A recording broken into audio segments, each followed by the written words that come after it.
You ever notice how some people seem to be born just to get tossed aside by life? Like the universe has a cruel sense of humor?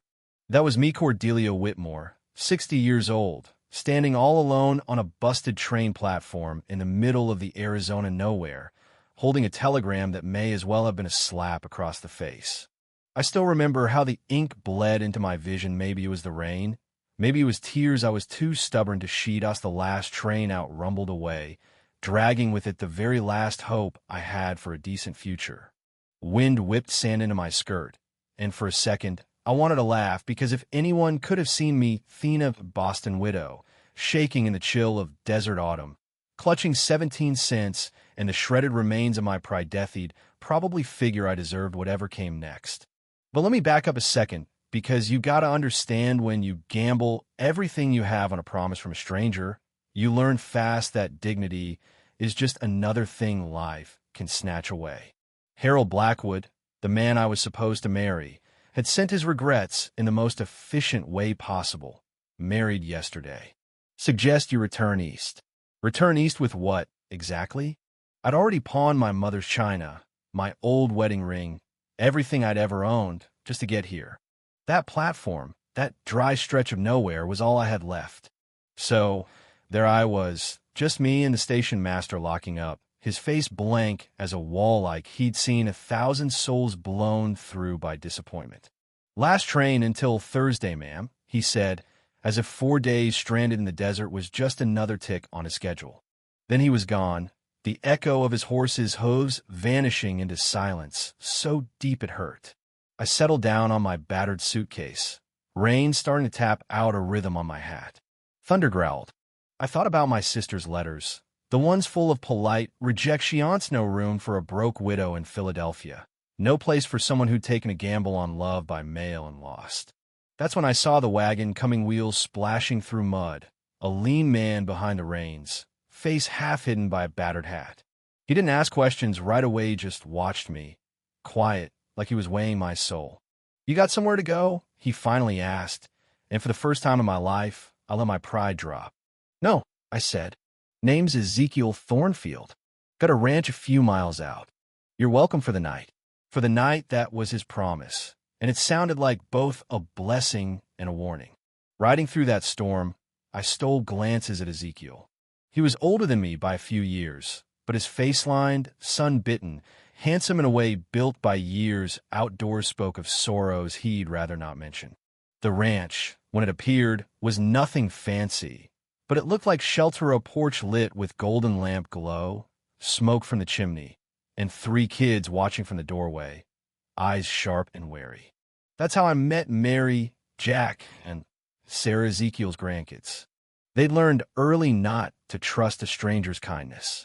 Inside, the place was all rough wood and hard-earned warmth. I offered to pay. My waylord knows pride dies hard, but Ezekiel just nodded, understanding what it meant to a woman like me not to feel like charity. Mary handed me her late mother's dress.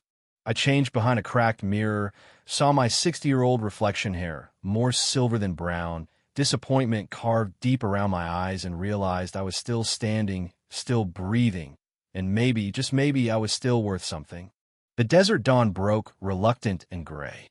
In the kitchen, Mary moved with the precision of someone twice her age. Jack fed the fire, and Sarah clutched a tin cup in both hands. Ezekiel was gone, checking the fences the storm probably knocked down. Over coffee, so strong it tasted like burnt sorrow, I caught sight of overdue bills on the desk, all those debts stacking up like the odds in a rigged game. Turns out Ezekiel was barely keeping the place afloat, and his handwriting told me reading numbers wasn't his strong suit. My husband was a lawyer, I admitted later.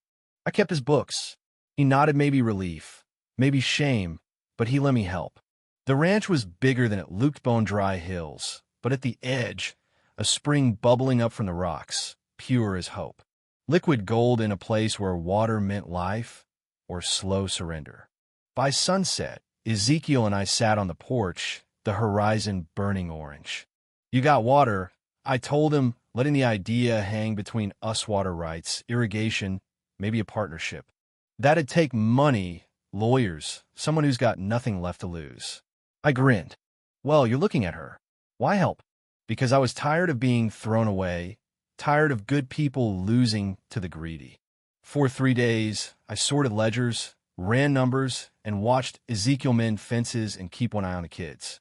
The land grant for that spring was worth more than all their debts if we could prove legal ownership. By the fourth night, Ezekiel laid it out. A marriage contract for legal standing, not love survival. Mary bristled to run the house since her mom died, and the idea of a stepmother rattled her. I'm not here to replace her, I promised, just to help you keep what's yours. But nothing stays simple out west. Harold Blackwood himself showed up on our wedding day, 3 railroad men behind him, full of threats and claims that the water belonged to the railroad by prior right. Ezekiel's hand hovered near his gun violence, always lurking in the Arizona air, but Harold just spat his ultimatum. End of the month, we take what's ours. The townsfolk melted away, like no one wanted trouble with the railroad. I stood in the dust, marriage certificate trembling in my grip, and for the first time felt something hot and bright spark inside me.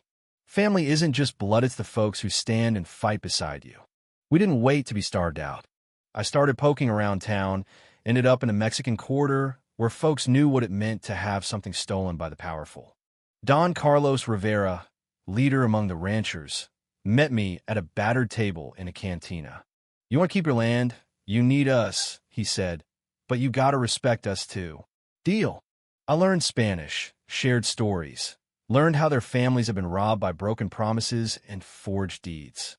Slowly, even Mary started to see neighbors, not rivals, would save us all. It was in the courthouse archives that I found the smoking Guna Spanish land grant from 1821 giving Rivera's family the water rights in perpetuity. It trumped every railroad claim, every American deed. The railroad had hidden it, betting no one would find it or know how to use it. We pulled every neighbor together, Mexican, Anglo, anyone fed up with getting pushed aside, and formed the Copper Ridge Water Cooperative. 7 ranches united, filing a legal challenge so tight, not even the railroad's army of lawyers could pry it apart. That's when the gloves came off. Fires at night, poisoned cattle, bank threats, strange men watching our every move. Mary, all of 14, asked me one night, "Are you scared?" "Sure," I said, "but I'm more scared of what happens if we don't fight." We held the line, Ezekiel running the ranch, me buried in law books and court filings, neighbors guarding each other's herds. Somewhere in all that trouble, something changed between Ezekiel and Met partnership became trust, then something quieter and deeper. The day of reckoning came. Railroad men, lawyers, and Harold, red-faced and shouting, stormed into the courthouse. But Judge Morrison had no choice. The land grant was clear, the conspiracy laid bare. We won. Water rights secured, railroad claims dismissed, Harold defeated in public and forced to slink out of town. Our little cooperative became the model for all Arizona Mexican and Anglo kids learned together. Families built canals and shared harvests. The desert turned green. One evening, Ezekiel found me at the spring. I was thinking about us, about this marriage. I laughed, the ache of old wounds fading at last. What we have is more than most folks ever find, you know? Not romance, but something steady, a respect earned through fire and hardship, a home built on the bones of our mistakes. And there I was, months later, teaching a schoolhouse full of kids how the law could protect the weak if you were brave enough to use it. Little Sarah asked, "Is it true you came here to marry someone else?" I just smiled. Sometimes the path you don't choose leads you right where you're meant to be. So, what do you think? Was I right to fight? Was justice really served, or did we just get lucky this time? Tell me where you're watching from, and maybe we'll spin the next tale right out of your backyard. If this story spoke to you, give it a like, subscribe, and click that next video. Trust me, it's worth your time. I'll see you tomorrow, and who knows, maybe your story's next.